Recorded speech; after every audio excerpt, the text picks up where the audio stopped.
የቀን ህልም ምንድነው? ዴይድሪም የሚባል አለ።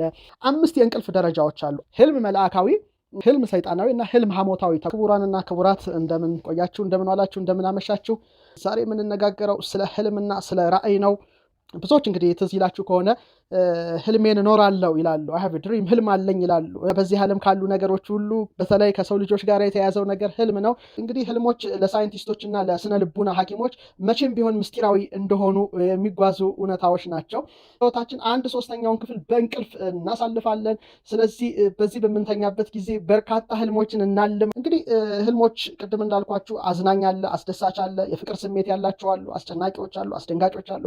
ህልም ስናነሳ የኒውሮ ሳይንስ ባለሙያዎች፣ የስነ ልቡና ባለሙያዎች፣ የሃይማኖት መምህራን የሚሰጡት የራሳቸው የሆነ ፍቺ አላቸው። መጀመሪያ ላይ ማንሳት የምፈልገው ህልምና ራእይ ምንድን ናቸው? ሁለት አይነት ህልም አለ ብለዋል እሳቸው። አንደኛው የነፍስ ህልም፣ ሁለተኛው የስጋ ህልም። ነፍስ ህልም ፍሬ ያለው ነገር ነው ይላሉ። ፍሬ ያለው ነገር ለምሳሌ እንደ ትንቢት ሊሆን ይችላል፣ ስለ መጪው መናገር ወይም ራእይ መሆን ይችላል። የስጋ ህልም ግን አብዛኛውን ጊዜ እንደ ምትሃትና እንደ ቅዠት የሚሆን ነው ብለው የራሳቸውን አስተያየት አክለውበታል። ራእይ ግልጽ ነው። እንደ ህልም ምንረሳው ነገር አይደለም፣ ምናየው ነገር በመሆኑ አሁን እንግዲህ ህልምና ራእይ ትክክል ነው ወይ የሚለውን ካየን በእምነት ከሆነ በቅዱሳት መጻሕፍት ሚዛን መመዘን መቻል አለበት። በዚህ ህልም፣ ራእይ እነዚህ ነገሮችን አብረን መዳሰስ ማየት ይገባናል። መቼ ሰዓት ነው፣ ምን ሰዓት ነው እንቅልፍ ህልም የምናየው የሚለውን ከፍተኛ ጥናት ተጠንቷል።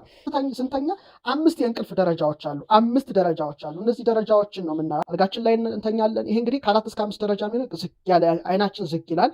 ጡንቻዎቻችን ሁሉ ቀስ ይላሉ። እንግዲህ የአንጎላችን ሞገዶች ከጊዜ ወደ ጊዜ እየቀዘቀዙ የሚመጡበት ነው እና ጥልቅ እንቅልፍ ተብሎ ወይም ጭልጥ ያለ እንቅልፍ ተብሎ የሚጠሩት እንግዲህ በ3ና 4ኛ ደረጃ ወቅት ነው። በዚህ ሰዓት አንድን ሰው ማንቃትም አይቻልም። ብትጠሩት ተኩሱ ላይ ነቃ ይችላል። በቃ ድብን ያለ እንቅልፍ የሚወስደን ሰዓት ነው እና ህልሞች እዚህ ላይ ነው ቁልፍ የሚጫወቱት። ጋደም ማለት፣ አይንን የመጨፈን፣ ጡንቻዎችን የማረጋጋት። ይሄንን ካየን የህልም አይነቶችን እስቲ እንይ። ምን አይነት ህልም ነው? መጀመሪያው ህልም እንደ ኢትዮጵያውያኑ ህልም መልአካዊ ይባላል። ቅዱስ መጽሐፍ ወይም ቅዱሳት መጽሐፍትን ያማከለ ህልም ብለን ማየት እንችላለን። ከላይ የሚገለጹ መልእክት ያላቸው ሲሆኑ እንግዲህ ህልም መልአካዊ በሚል ቋት ውስጥ መክተት እንችላለን። ከረቂቁ ዓለም ጋር የሚያገናኘንም መሰላል አድርገን ልናየው እንችላለን። እና ሌላው ሁለተኛው ህልም ሰይጣናዊ የሚባል ህልም አይነት አለ። ይሄ ደግሞ በጣም ግራ አጋቢ፣ በሰቆቃ የተመላ፣ በጣም አስፈሪ፣ አስጨናቂ፣ በተለይ የክፋት መልእክቶችን ያዘለ በመሆኑ ልንረዳው እንችላለን። መንፈስን የሚረብሽ ነው።